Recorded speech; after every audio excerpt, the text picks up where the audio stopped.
Imagine a quiet suburban neighborhood in the early afternoon, children playing in yards, a gentle breeze rustling through the trees, everything perfectly ordinary. Suddenly, one family's world shatters in a single, horrifying moment. A 20-year-old sister, once a trusted caregiver, is now accused of stabbing her 2-year-old baby brother in the chest. What could possibly drive her to commit such an unthinkable act? Stay with me as we unravel this deeply disturbing case. The day started like any other for this family. The mother was at work, leaving her 20-year-old daughter, let's call her Anna, in charge of her 5 younger siblings, including the toddler, Leo. Neighbors described the family as normal, and Anna as a quiet young woman who often helped with the children. There were no visible signs of trouble, no red flags that could have predicted the horror to come. Then, the unthinkable happened. Around midday, Anna allegedly took a kitchen knife and attacked her little brother. The motive remains a central, baffling question in this case.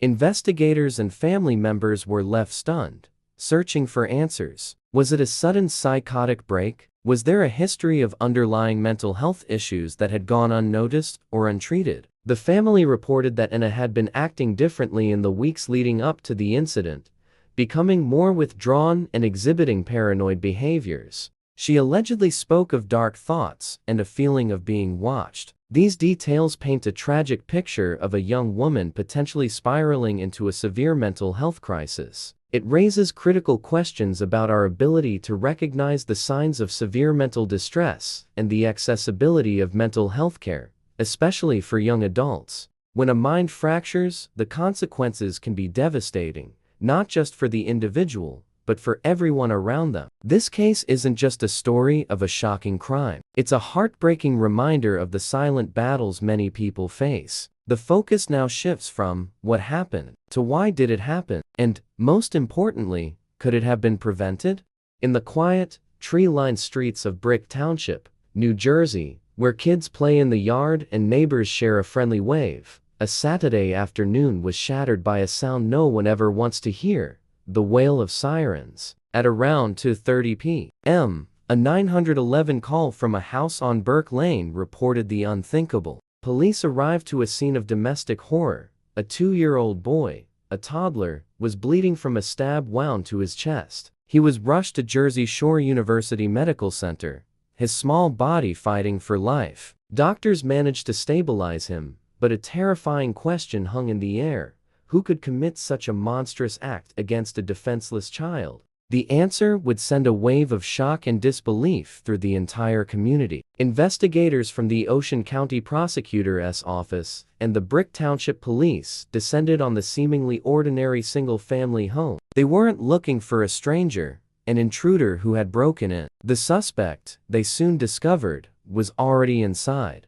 The alleged perpetrator was someone the little boy knew, trusted, and loved: his own 20-year-old sister, Marlene Rodriguez. Marlene was arrested at the scene and charged with attempted murder and possession of a weapon. For the neighbors, the news was incomprehensible. They knew Marlene. She was the young woman who would sometimes babysit her little brother, the one who would introduce him to the other kids on the block. How could the person they saw holding his hand be the same person accused of turning a knife on him? As investigators began to peel back the layers of this seemingly normal family, subtle red flags started to emerge. The 911 call had come from inside the house, yet neighbors reported hearing nothing: no screams, no arguments, no signs of the violence that had just unfolded. The wound itself told a chilling story. It was a precise strike to the chest area, suggesting a deliberate act, not some tragic accident. Inside the home, forensic teams meticulously documented the scene.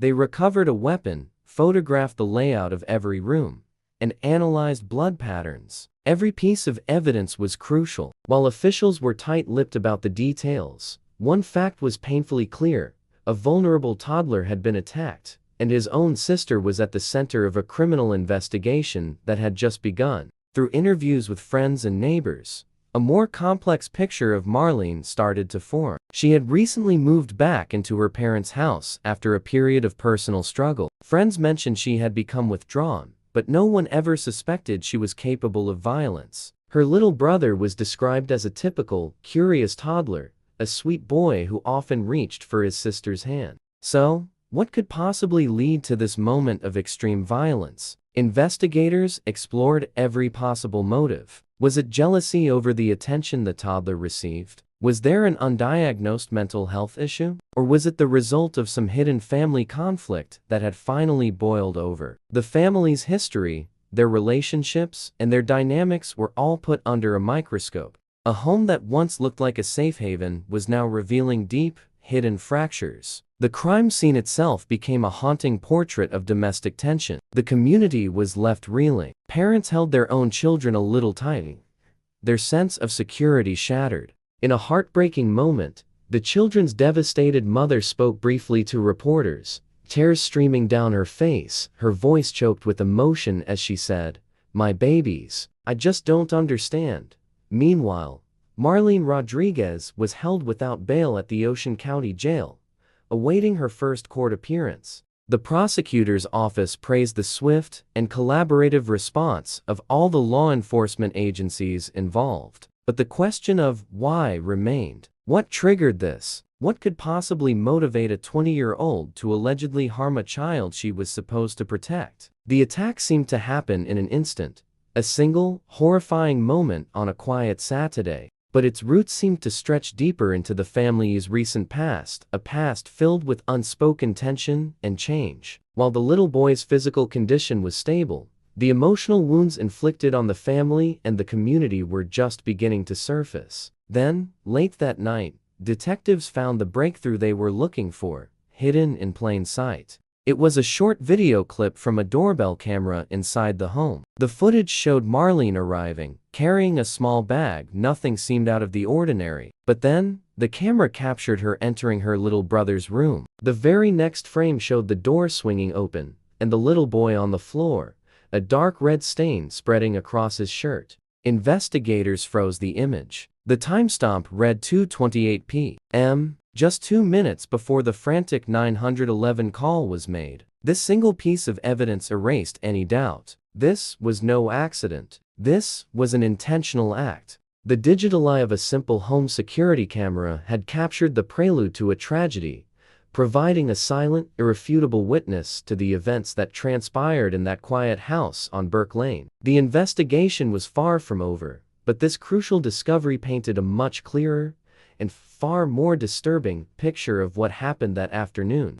When police officers opened the closet that night, they weren't expecting much. Maybe some old clothes, a few dusty shoeboxes, but what they found inside turned the entire investigation on its head. Tucked away in a neatly folded pile of sweaters was a blood-stained diary. The handwriting belonged to 20-year-old Marlene Rodriguez, the same young woman who was at that very moment sitting in a holding cell, accused of stabbing her 2-year-old brother in the chest. It wasn't just the discovery of the diary that shook the detectives to their core. It was what was written on its pages. The first few entries seemed innocent enough, the typical private thoughts of a young woman navigating life's daily struggles, frustrations, feeling misunderstood. But as they turned the pages, the tone began to shift, growing darker and more desperate. Marlene wrote about dark thoughts and a crushing feeling of being pushed aside. She described watching her parents dote on her little brother while she felt like a ghost in her own home,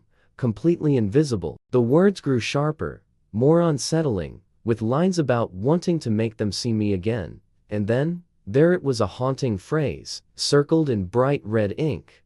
"I just want the crying to stop."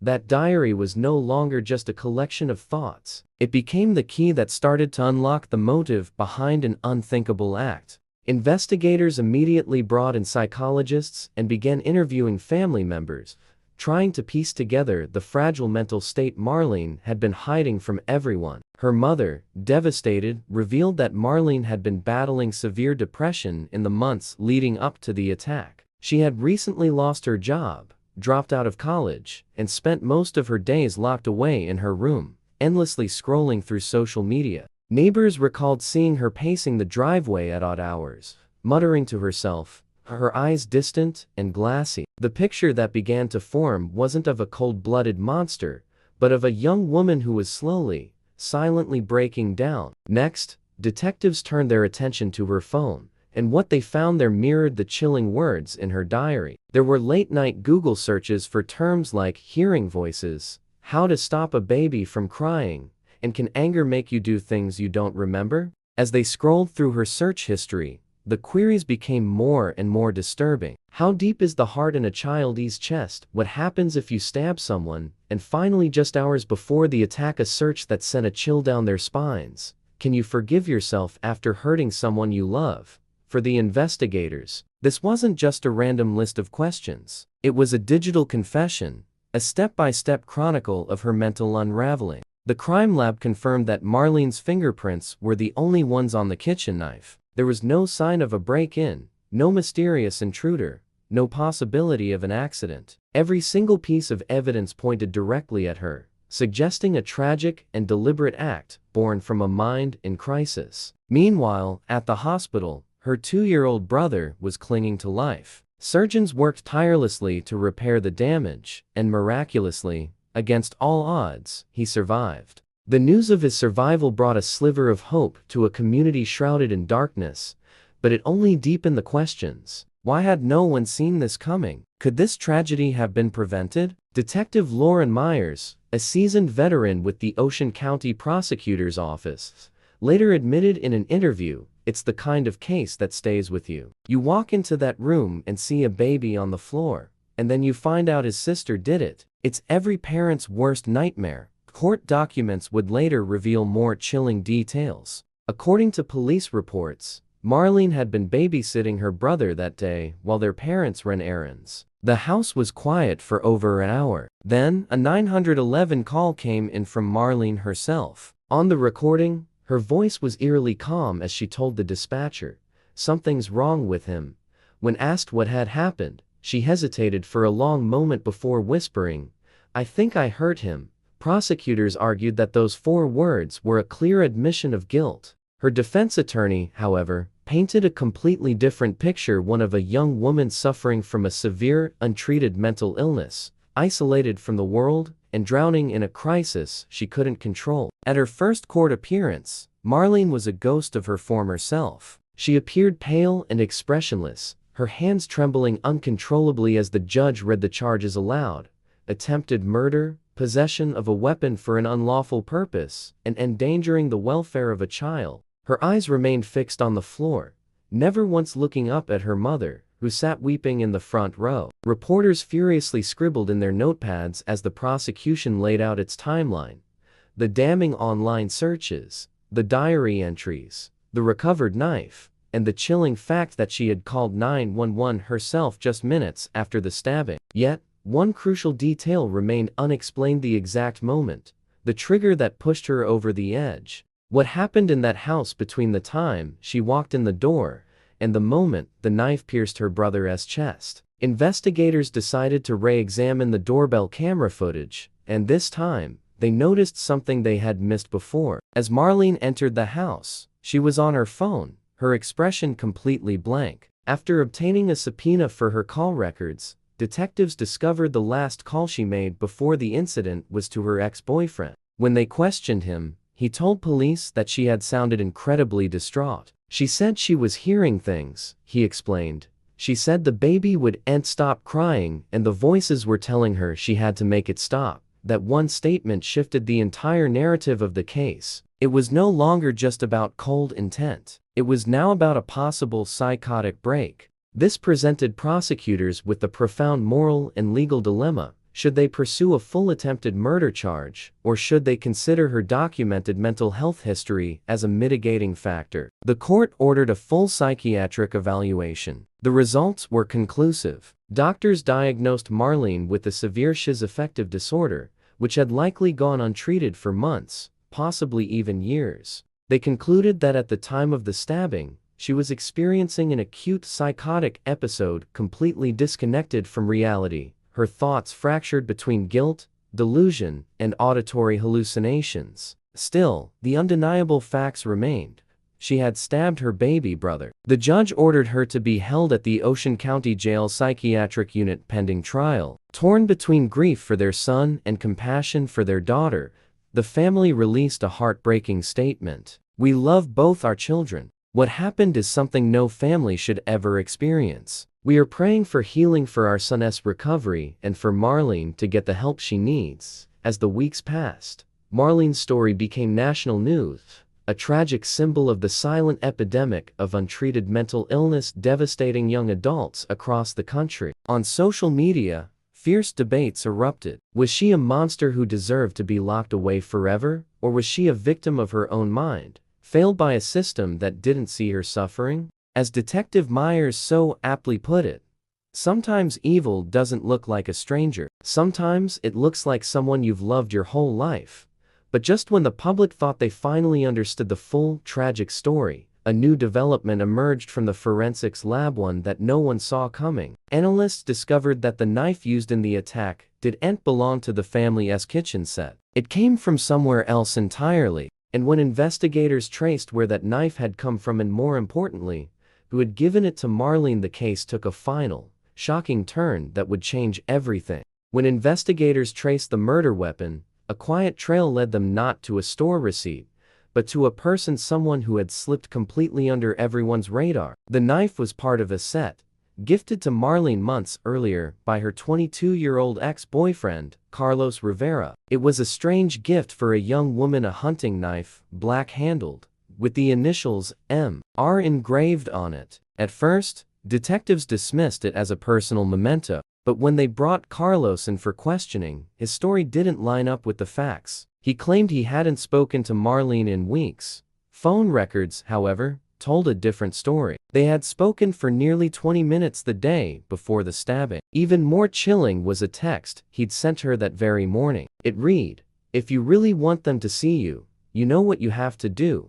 Detectives froze when they read those words. What did he mean by that? Was it a message of encouragement, an act of manipulation, or something far more sinister? Investigators brought Carlos in for a formal interview. He arrived looking calm, confident, and neatly dressed, but his eyes darted nervously around the room as they laid the text messages out on the table in front of him. He insisted the message was taken out of context. He claimed Marlene had been talking crazy, even threatening self-harm, and that he was simply telling her to talk to her parents, not to hurt anyone. But as the detectives pressed him harder, the cracks in his story began to show. A deeper forensic analysis of their phones revealed another series of texts. One from Marlene read, "They don't care about me. He's all they see now," Carlos had replied.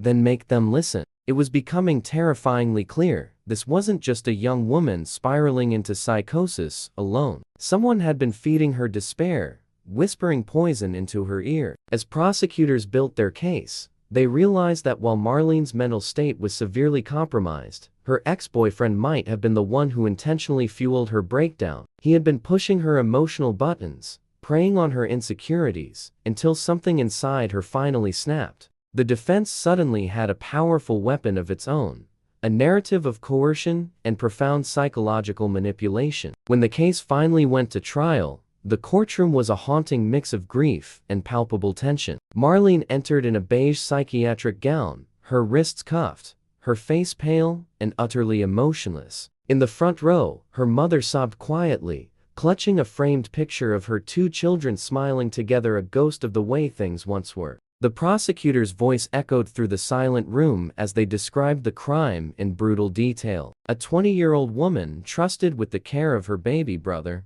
chose violence. She stabbed him in the chest, a deliberate act that could have ended his life. But the defense countered swiftly and forcefully. Marlene was not in control of her actions. She was not the villain in this tragedy. She was a young woman who was manipulated, mentally ill, and abandoned by the very people who should have protected her.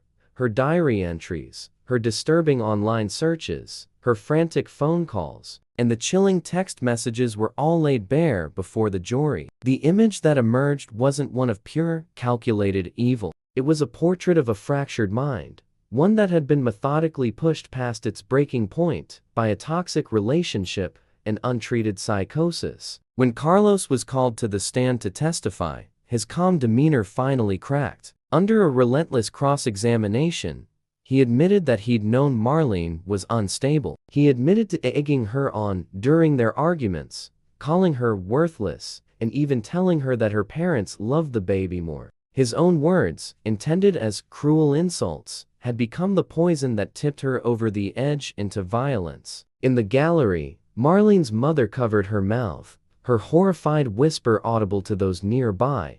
"Oh my God." The verdict came 2 long months later. The jury found Marlene guilty of aggravated assault and possession of a weapon for an unlawful purpose. But crucially, they found her not guilty of attempted murder, by reason of diminished capacity. The court ordered her to be committed to a secure psychiatric facility for long-term treatment, where she would remain under supervision for at least 15 years. Carlos Rivera, meanwhile, faced separate charges of obstruction of justice and witness tampering. Investigators had uncovered evidence that he had deleted messages from his phone and had even tried to contact Marlene from a burner phone while she was in custody. His involvement wasn't enough to secure a murder-related conviction, but it cemented his role in the eyes of the law as the one who lit the fuse on an explosive situation. Months passed. The little boy began his slow recovery. Physically, he healed, but emotionally, the scars ran deep. In an interview a year later, his mother shared the heartbreaking reality of their new life. "He doesn't remember much, thank God, but sometimes he wakes up crying at night. He says, 'Sissy hurt me.'" Reporters revisited the case when Marlene's doctors testified about her progress in treatment. They reported that she was deeply remorseful, lucid now, and fully aware of the gravity of her actions. One doctor quoted her words from a therapy session, "I didn't want to kill him. I wanted to stop the noise in my head. But now I hear silence and it's worse." The community in Brick Township never fully recovered either. The quiet, suburban street where the tragedy happened now carries an invisible heaviness. Neighbors still lower their voices when they walk past that house, the place where a childhood ended in a scream and a knife. Detective Myers, who led the investigation, later reflected on the case in a podcast interview. "Everyone wanted to blame someone," he said. "The sister, the boyfriend, the parents. But this case wasn't about one monster, it was about neglect, silence, and the collective failure to see the signs. We always say, if you see something, say something. But what if what you see is sadness, isolation, mental pain? People don't treat that as a danger, but they should." Years later, that very line became the closing statement in a statewide mental health awareness campaign. The tragedy of Marlene and her baby brother had been transformed into a powerful lesson, one that every parent, sibling, and teacher was urged to remember. Still, one final mystery lingered, one that detectives could never quite shake. During a final forensic sweep of Marlene's phone, an unsent draft text was found, written just minutes before the stabbing. It read, "I'm sorry, I love him. Tell Mom I didn't mean to do it." It was time-stamped at 2:27 p.m. The 911 call came in at 2:30. 3 minutes. That's all the time it took to shatter a family and rewrite a life forever. If this story shook you, remember this. Sometimes the scariest monsters aren't the ones hiding in the shadows. They're the ones battling inside the people we think we know and love. Thank you for watching. If you found the story as compelling as we did, please hit that like button, subscribe to our channel, and ring the bell so you don't miss our next deep dive into the darkest corners of the human mind. Stay safe out there.